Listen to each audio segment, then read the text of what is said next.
going on, everyone? So for this audio-visual assignment, I chose one of my favorite movies, The Pursuit of Happiness, starring Will Smith and Jaden Smith, released back in 2006. And for those who are not familiar with it, it's a little backstory. It's about a man who was living in San Francisco, California in the mid '80s. And he stumbled across a small little entrepreneurship in selling bone density scanners to hospitals and local medical facilities. As in the mid '80s, the medical field was not as lucrative and it was not as advanced as it is now. But eventually, the invention of X-ray machines caught up to him, and it kind of knocked him out of the market and kind of knocked him out of a lane. So he stumbled on hard times, facing a possible eviction, going completely broke because of all his money he invested in the bone density scanners. He ended up, having marital issues with his wife, which led to a separation and her moving to New York and leaving him and his son, his small son, in San Francisco, trying to raise him again with no money, very little money.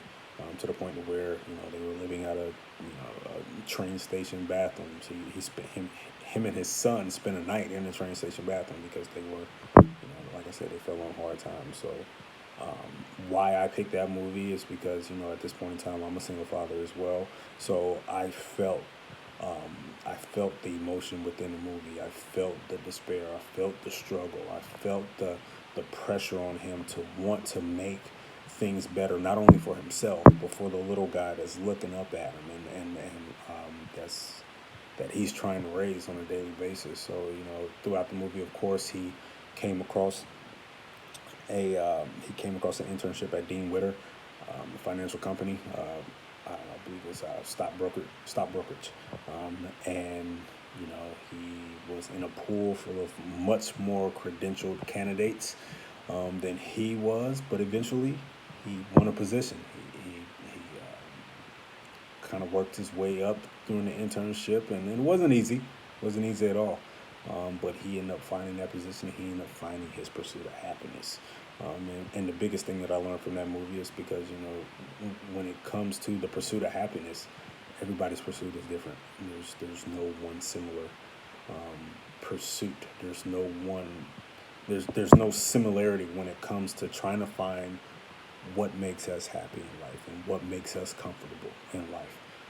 So when it came to him, his pursuit had a lot more hurdles, had a lot more potholes, had a lot more things in the way that prevented him from, reaching that goal. And there were plenty of times where he just wanted to give up, and he didn't. So that's why I have that tie to that movie. That's why I picked this work of artist, because I really, it came out before me becoming a father, but over time and my son growing up, I looked at it as, hey, like that's kind of sort of like a model for me, where I can look at that and say, hey, this guy faced much worse circumstances than I ever did, and he made it out. He found his happiness in pursuit of it. So that's all I have.